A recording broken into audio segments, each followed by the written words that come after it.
We love to use our sergers to make garments, and today we're going to make a sheer serger scarf using the 3-thread rolled edge on our Baby Lock serger.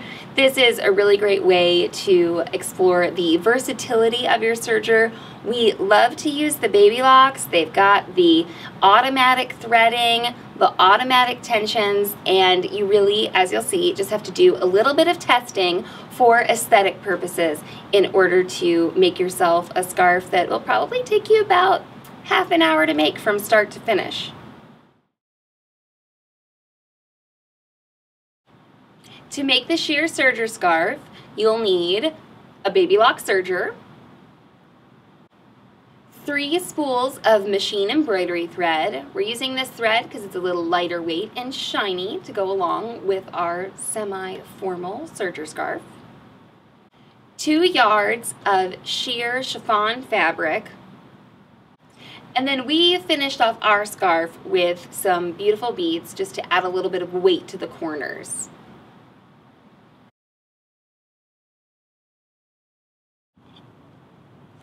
Take 2 yards of sheer fabric and cut it in half lengthwise. So this fabric is 60-inch wide fabric that I cut in half lengthwise. So I've got 2 yards of fabric here that are thinner than it originally came on the bolts.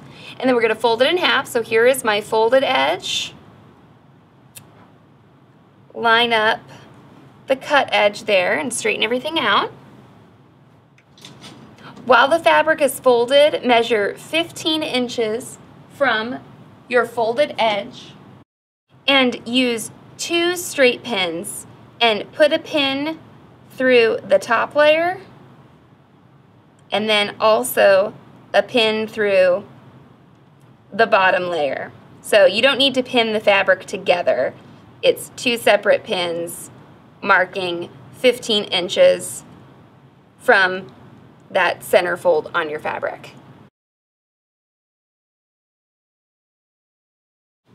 So we're using a Baby Lock serger today that has automatic tensions and automatic threading, which is very nice.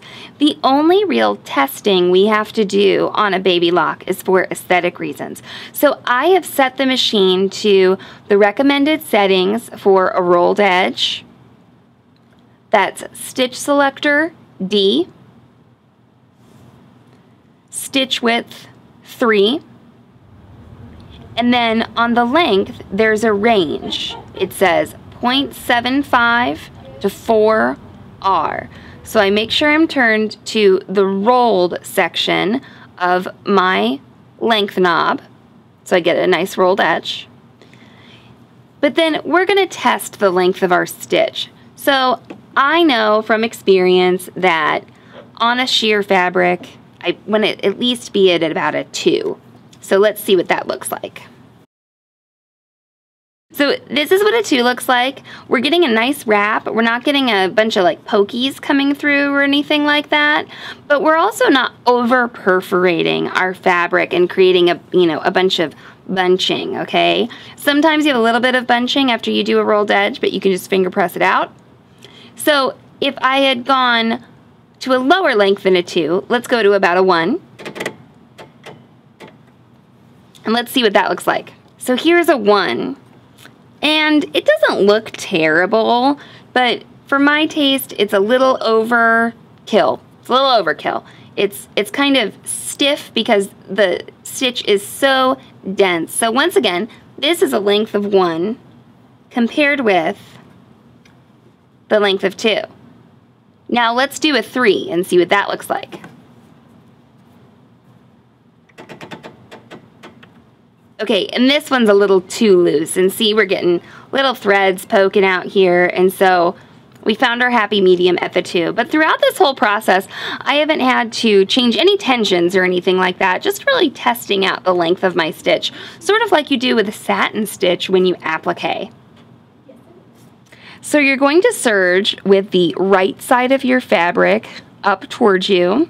So start with the pin that's the farthest to your left. So we've got both pins here. So the one to your left so that you can go toward your other pin and be serging on the right side of your fabric. My fabric doesn't really have a right or a wrong side.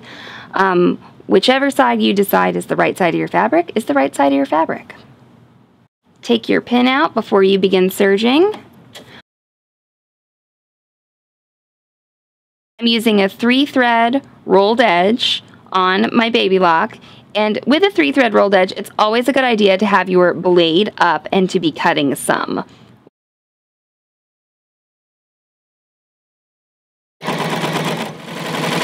When you get to your pin, go get it close to the foot, but stop, never serge over pins, and then take your fabric, folding it right sides together, and find where you started serging originally. If your needle ended down in your fabric, use your hand wheel to lift it up out of the fabric, and very carefully raise your presser foot and slide your previous serging underneath the presser foot. Put it down so that both layers line up perfectly. Take out the pin, take it out. Now your presser foot's holding your fabric in place, and you can line up your raw edges. So now we're serging on 2 layers of fabric, and we're going to actually end up cutting off this little tail that we got when we started out. And just continue serging on your 2 layers of fabric until the end.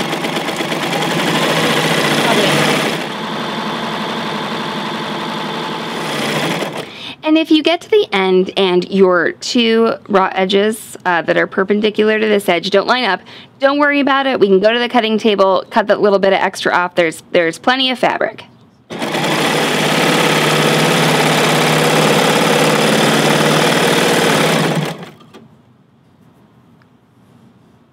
And we're finished.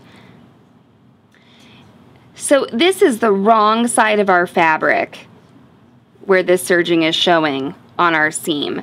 So if we flip it to the right side,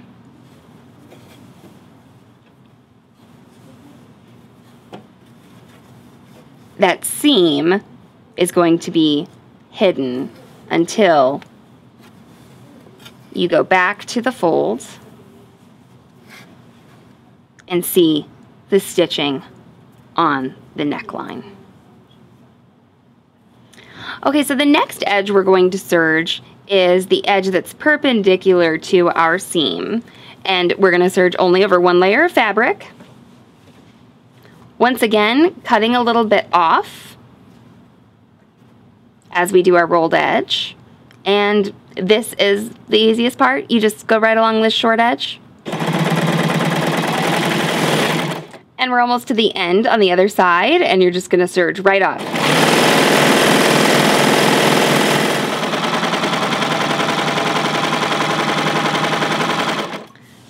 Okay, the final thing we're going to serge is the hem, and this will probably be your selvage edge. There is a little bit of something extra to take into consideration on this edge, especially if you want to put beads on the corner of your scarf. First of all, instead of using the R little dash here as my guide, I'm actually going to run my blade right here and get rid of these selvage little points here. That's where the fabric is held on the loom as it is woven. So you see all those little pin pricks? They're not very pretty, so we don't want those. So I'm going to cut those off, but also your little rolled edge tail here is a very useful tool if you want to create any kind of little tassel, or like we're going to put a couple of beads on here to weight it down. And so give yourself a very generous tail on here. Make sure that it's not wrapped up somehow funny. Make sure that it's just flowing freely behind your presser foot. So I'm just going to serge with no fabric underneath my presser foot. And you can do this on a baby lock. You're almost like making your own little crochet chain, okay? You can sew in the air like that, okay? And then begin.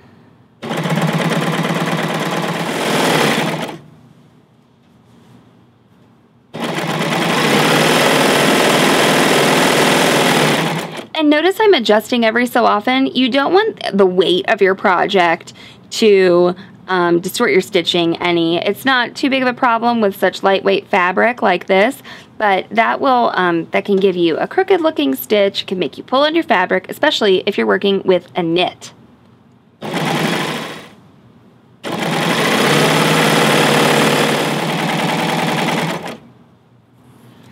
And then again, when you get to the end of your scarf here and we serge off, give yourself a nice long tail. I mean, it can be as long as you want it. I'd say about 5 or 6 inches to be safe.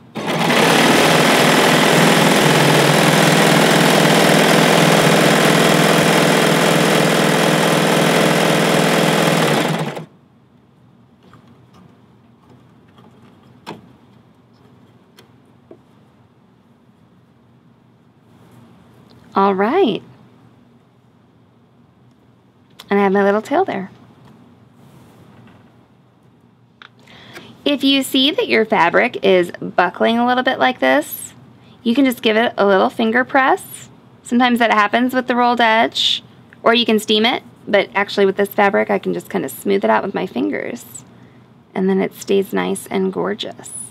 This is one reason that you'll want to do a little bit of testing on your fabric before you start to see really what the length of your stitch should be.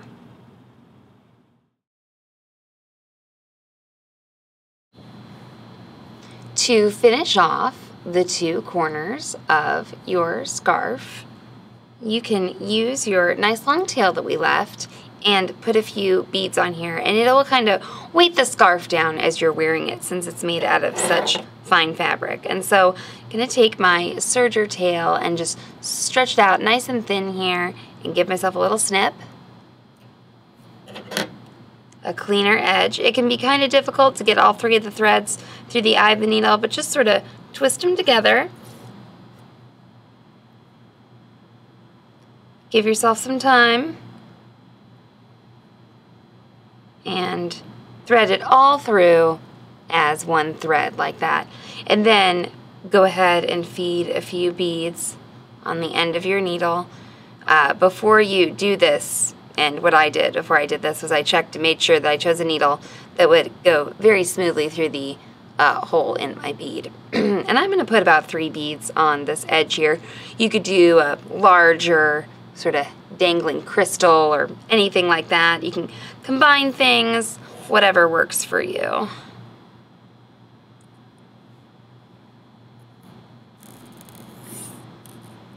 And one more. Okay. That looks pretty nice. And so then I've got 3 beads here. I'm going to put a little space between the first 2 and the third and only go back through those first 2. So that I've made kind of a little loop, keeping my first 2 beads close to the fabric, drawing that up. Okay. And then you can actually kind of run this loose thread through your previous rolled edge or just tie a knot up here. There's really no right or wrong way to do it. Then it's nice to do a little knot right here. So take a little pick into your fabric, just like you'd knot off a hand sewing thread. Make yourself a little loop. I'm going to tighten up that loop. Got another loop. We'll go through it.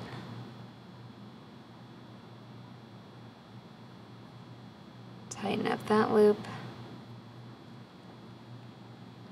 And we have a knot here, a very secure knot for our beads, and then what we can do is just go through our fabric, our rolled edge, and kind of tuck that tail in to the fabric and the serger stitching.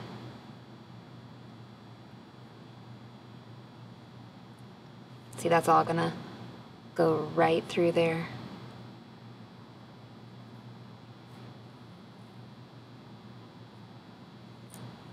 So have our little sort of beaded tassel, and then I can cut this very nice and close to the edge, and that will sort of weight down my scarf while it's hanging on me.